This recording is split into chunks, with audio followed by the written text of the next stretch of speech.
The visibility trap. Why celebrating Black success isn't enough. Welcome to Soft Girl Era, the sacred space where strong Black women unlearn survival, rediscover softness, and reclaim the joy, rest, and freedom they deserve without guilt, without apology, and without explanation. I'm your host, LeAnne Dolce, pronounced Dolce, like sweet softness whispered in French, and I'm your guide from burnout to boundaries, from doing to being, from strong to soft, and loving every second of it. Today, I want to share something with you that came from a conversation I had with April Leavell, a woman whose work is transforming how we think about resilience, community, and what it really means to thrive as Black women in this world. April Leavell is not just making noise, she's making change. She's challenging the narratives we've been handed about success, entrepreneurship, and strength. And she's doing it with a warmth and candor that invites us all to lean in, listen, and reconsider what we thought we knew. Her work is reshaping the conversation around economic empowerment, demanding that we look beyond surface level celebration and invest in real, sustainable transformation for Black women and Black owned businesses. She is a force, and her insights are what inspired the conversation we're having today. So let me ask you something. When you hear the phrase Black business mecca, what comes to mind? Maybe you think of Atlanta. Maybe you picture thriving storefronts, Black millionaires, boardrooms filled with our people making moves. Maybe you imagine wealth circulating, opportunities multiplying, and a community rising together. And you wouldn't be wrong to think that because that's the story we've been told. Atlanta has been celebrated as the epicenter of Black entrepreneurship, the place where Black businesses flourish and Black excellence is the norm. But here's what April Leavell helped me see. And here's what I want you to sit with today. Despite all that celebration, despite all that visibility, 97% of Black businesses in Atlanta are sole proprietorships. 97%. That means most Black business owners are operating alone, without employees, without the infrastructure to scale, without the wealth building mechanisms that come from hiring and expanding.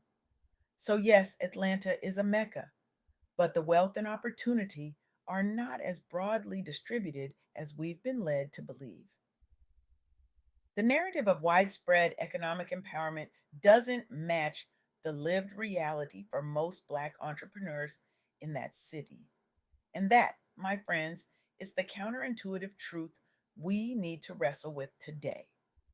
Visibility does not equal equity, celebration does not equal sustainability, and success, real success, requires more than just showing up and grinding harder.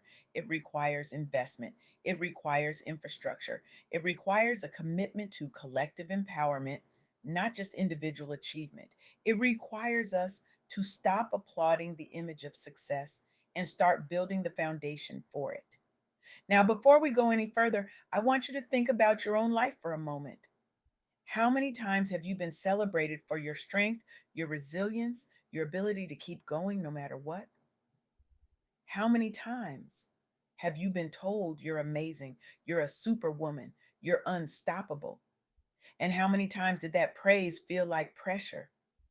How many times did it feel like you were being asked to carry more, do more, be more, without anyone asking if you were okay?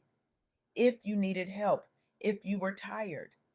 Because here's the thing, we've been taught that survival is success. We've been taught that if we just work hard enough, hustle long enough, sacrifice deep enough, we'll make it. And some of us do. Some of us build businesses, climb ladders, break barriers, but at what cost? And more importantly, are we building something that lasts or are we just surviving in style? April Leavell shared insights with me that brought this into sharp focus, and I want to walk you through what she revealed. Because it's not just about business, it's about how we've been conditioned to operate in a world that demands our strength but rarely supports our softness. It's about how we've been trained to equate exhaustion with excellence and how that equation is killing us slowly, quietly, and often invisibly. Let me tell you about Penny Houston. Penny is a Black woman in Minneapolis with a 25-year career behind her and multiple advanced degrees. She's done everything right, everything we're told to do. She climbed the ladder. She invested in herself. She showed up with excellence, and yet she found herself unemployed, applying to over 100 jobs, selling personal assets, dipping into her retirement funds just to survive. 100 jobs. Can you imagine the emotional toll of that? The rejection, the self doubt, the exhaustion of constantly proving your worth and still being overlooked. The nights she lay awake wondering what she did wrong, when the truth is she did nothing wrong. The system failed her. The system that celebrates Black excellence in theory but denies Black professionals opportunity in practice. But here's where the story shifts. Penny attended a job fair organized specifically for Black women. Not just any job fair, but one created by and for Black women, offering resume workshops, networking, and most importantly, a space where she could be seen, valued, and supported. That event didn't just give Penny practical tools, it gave her hope. It reminded her that she wasn't alone, that her worth wasn't tied to how many rejection emails she received, and that there were people in her community who understood her struggle and were committed to lifting her up. It reminded her that her degrees, her experience, her brilliance, they all still mattered even when the world tried to convince her otherwise. Now let's pause here because what Penny experienced is not unique. Black women are facing rising unemployment rates, disproportionately affected by layoffs, especially in sectors like health and human resources, where we are strongly represented. And on top of that, cuts to diversity, equity, and inclusion initiatives have made it even harder for us to find spaces where we're not just hired, but truly valued. We're being pushed out of the very industries we helped build. We're being told our voices are too loud, our presence too much, our expectations too high. And when we speak up, when we advocate for ourselves, we're labeled difficult, aggressive, or ungrateful. So when Shaletta Brundage, a local entrepreneur in Minneapolis, saw what was happening, she didn't wait for someone else to fix it. She organized that job fair herself. She created a Black woman owned space for networking, resume building, and mutual encouragement. She leveraged her own platform to empower others. And that is what collective action looks like. That is what happens when we stop waiting for the system to save us and start building the solutions ourselves. That is what happens when we refuse to let the narrative of our struggle be the final word on our story. But here's the tension, and this is where April Leavell's insights really hit home. Even when we create those spaces, even when we organize, network, and support each other, we're still operating within a system that wasn't designed for our success. We're still fighting against narratives that celebrate our visibility but don't invest in our sustainability. We're still being told that our presence is progress, when presence without power is just performance. Let's go back to Atlanta for a moment. Yes, it has the highest rate of Black owned firms with employees in the country. Yes, it has produced Black millionaires and successful businesses. But 97% of Black businesses, there are still sole proprietorships. That means the vast majority of Black entrepreneurs are working alone without the resources to hire, scale, or build generational wealth. And that's not because they're not talented, not because they're not working hard, but because the support systems, the access to capital, the networks that make scaling possible are still out of reach for most of us. The doors are cracked open just enough for a few to walk through, but they're not flung wide enough for the many to follow.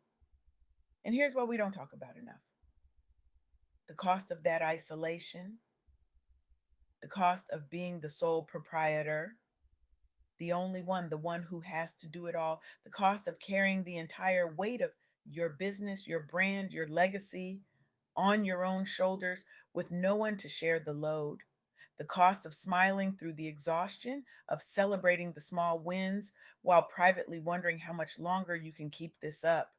The cost of being visible but unsupported, celebrated but under resourced, praised but still struggling. So, what does this mean for you? What does this mean for us as Black women who are trying to build, grow, and thrive? It means we have to redefine what success looks like. It means we have to stop measuring our worth by how much we can carry and start asking what we need to truly flourish. It means we have to build communities that don't just celebrate our strength, but actively support our softness, our rest, our healing. It means we have to demand more than visibility. We have to demand investment. We have to demand infrastructure. We have to demand that the systems that claim to celebrate us actually show up to support us. Because here's the truth that April Leavell and I talked about, and here's the truth I want you to carry with you today. Resilience is a defining trait of Black women. We have survived and thrived in the face of systemic challenges, workplace bias, economic inequality, and so much more. But resilience should not be our only option. We deserve more than survival. We deserve spaces where we can exhale, where we can be soft, where we can say no without guilt and rest without explanation. We deserve to be held, not just celebrated. We deserve to be supported, not just seen. We deserve to build legacies, not just businesses that drain us. And that's where community comes in. Community support is not just nice to have, it's essential. Initiatives led by and for Black women, like the job fair that gave Penny Houston hope, like the work that Shaletta Brundage is doing, like the conversations we're having right here on Soft Girl Era. These are the spaces where transformation happens. These are the spaces where we remind each other that we are worthy, that we are enough, and that we don't have to do this alone. These are the space where we stop competing and start collaborating, where we stop comparing and start celebrating, where we stop surviving and start thriving. But we also have to be honest about the gap between visibility and impact. We have to look beyond the surface level narratives and ask the hard questions. Are we building businesses that can scale? Are we creating opportunities for others? Or are we just grinding alone? Are we investing in policies and support systems that help Black enterprises grow beyond individual effort? Are we demanding that the systems that profit from our labor also invest in our liberation? Because success, real success, requires more than visibility. It requires investment, it requires infrastructure, it requires a commitment to collective empowerment, not just individual achievement. It requires us to stop celebrating the grind and start investing in rest. It requires us to stop praising resilience and start building systems that make resilience less necessary. It requires us to stop waiting for permission to be soft and start creating spaces where softness is not just allowed, but honored. So here's what I'm asking you today, not tomorrow, not next week, today. How can you leverage your own experiences and resources to uplift another Black professional or entrepreneur in your community this week? What would truly change if we all committed to collective empowerment, not just individual success? What if every Black woman who has made it through decided to reach back and pull another sister forward? What if every Black woman who has built something decided to share the blueprint instead of gatekeeping the formula? What if every Black woman who has found rest decided to create space for another sister to exhale? What if we stopped celebrating the grind and started investing in rest? What if we stopped praising resilience and started building systems that make resilience less necessary? What if we stopped waiting for permission to be soft and started creating spaces where softness is not just allowed, but honored? What if we stopped accepting visibility as progress and started demanding equity as the standard? What if we stopped being grateful for crumbs and started demanding a seat at the table and then building our own tables when those seats aren't offered? Because that's what this soft girl era is all about. It's about unlearning survival as identity. It's about learning to say no without guilt, setting boundaries without apology, and resting without explanation. It's about embracing healing, wholeness, softness, and emotional honesty. It's about turning survival into something sacred, something supportive, something that lifts us all. It's about recognizing that we were never meant to carry it all alone and that asking for help is not weakness, it's wisdom. April Leavell reminded me that we are not just building businesses, we are building legacies. We are not just surviving, we are creating new possibilities for the generations that come after us. And that work, that sacred work, requires us to be honest about where we are, what we need, and how we can support each other. It requires us to stop performing strength and start practicing softness. It requires us to stop chasing visibility and start building sustainability. It requires us to stop waiting for the world to change and start being the change ourselves. So I'm challenging you today, not asking, challenging to take one action this week that uplifts another Black woman. Mentor someone, share a resource, make an introduction, offer your platform, pay it forward. Because the truth is, we rise together or we don't rise at all. The truth is, your success is incomplete if it doesn't create space for someone else's success. The truth is, the world doesn't need more Black women surviving, it needs more Black women thriving and thriving together. This is not just about business. This is about legacy. This is about liberation. This is about love. This is about choosing each other over and over again until the systems that tried to break us finally bend to our collective power. This is about building a world where Black women don't have to choose between success and softness, between ambition and rest, between visibility and sustainability. This is about building a world where we can have it all and we can have it together. So let's commit today, right now, to collective empowerment. Let's commit to lifting each other up, to investing in each other's success, to building systems that support not just our visibility, but our sustainability. Let's commit to being soft in a world that taught us survival. Let's commit to rest, to healing, to joy, to freedom. Let's commit to being the ancestors our descendants will thank. Let's commit to building the world we deserve, one choice, one boundary, one act of love at a time, because we deserve it. And the world needs us, not just surviving, but thriving, not just visible, but valued, not just celebrated, but supported, not just strong, but soft, not just resilient, but rested, not just seen, but sustained. Now go, take action, uplift someone, build something, rest deeply, love fiercely, and remember you are worthy, you are enough, and you were never meant to do this alone.